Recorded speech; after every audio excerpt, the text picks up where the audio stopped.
Hi friends, welcome to Vijaya videos.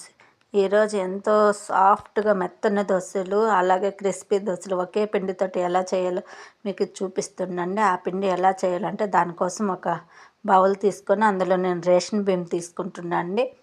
1 cup మినపగుండ్లకి జనరల్గా 3 cups తీసుకుంటుంటారండి ration బియ్యము. నేనైతే 1 కప్పు మినపగుండ్లకి 6 కప్స్ రేషన్ బియ్యం తీసుకుంటున్నాండి. ఈ దోశలకి రేషన్ బియ్యం అయితేనే బాగుంటాయి నార్మల్ బియ్యం కంటే. ఇలా నేను చూడండి ఈ కప్ తోటి 6 కప్స్ తీసుకున్నా. అదే కప్పు తోటి 1 కప్పు మినపగుండ్లు తీసుకుంటున్నా అండి.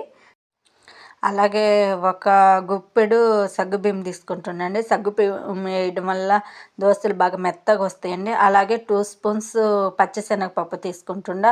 అలాగే 1 కప్పు నిండా అటుకులు తీసుకుంటున్నాండి. పచ్చిశనగపప్పు ఒకవేళ సగ్గుబియ్యం ఉన్నా లేకున్నా పర్లేదండి, అవి స్కిప్ చేసినా పర్లే. అటుకులు ఖచ్చితంగా వేసుకుంటే చాలా బాగా వస్తాయి. అలాగే 1 స్పూను మెంతులు కూడా వేసుకుంటున్నా. మెంతులు వేయడం వల్ల కొంచెం కలర్ బాగా వస్తుందండి. వీటన్నిటిని ఈ విధంగా అటుకులు, సగ్గుబియ్యము, మెంతులు, పచ్చిశనగపప్పు, మినపప్పు, రేషన్ బియ్యం వీటన్నిటిని బాగా శుభ్రంగా కడుక్కోవాలండి. 1కి 2-3 సార్లు మురికంతా పోయేలాగా ఈ విధంగా కడిగించుకొని బాగా కొంచెం వాటర్ ఎక్కువ పోసుకొని నానబెట్టుకోవాలి. మినిమం 5-6 అవర్స్ అన్నా నానబెట్టుకోవాలండి. నేను 6 అవర్స్ తర్వాత చూపిస్తున్నా చూడండి. బాగా మన బియ్యము పప్పు కూడా చూడండి. ఇప్పుడు దీన్ని మిక్సీ పట్టుకుందాం. ఒక మిక్సీ జార్లో తీసుకొని ఇలా బియ్యం కూడా ఎక్కువ వేసుకోకూడదండి, ముక్కాల వరకే వేసుకోవాలి, అప్పుడే బాగా మెత్తగా వస్తుంది. అలాగే బియ్యం వేసిన వెంటనే నీళ్ళు కూడా ఎక్కువ వేసి పట్టకూడదు. కొంచెం ముందుగా కొంచెం పట్టుకొని తర్వాత వాటర్ వేసి పట్టుకుంటే బాగా మెత్తగా తొందరగా ఫాస్ట్గా అవుతుందండి. చూడండి ఈ విధంగా మెత్తగా పిండి పట్టుకోవాలి.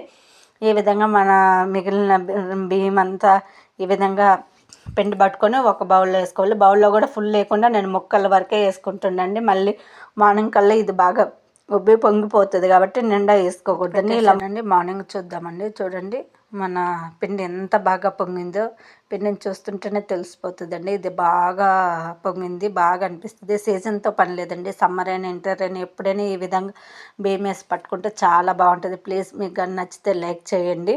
ఈ విధంగా పిండిని అంతా ఒకసారి కలుపుకొని మనకు ఎంత అవసరమో మరొక బౌల్లోకి తీసుకోవాలండి. అంతా ఒకేసారి కలిపేసి అందులో ఉప్పు వేసుకోకూడదు. ఇలా వేసుకుంటే తొందరగా పుల్లగా అవుతుంది, పాడైపోతుంది.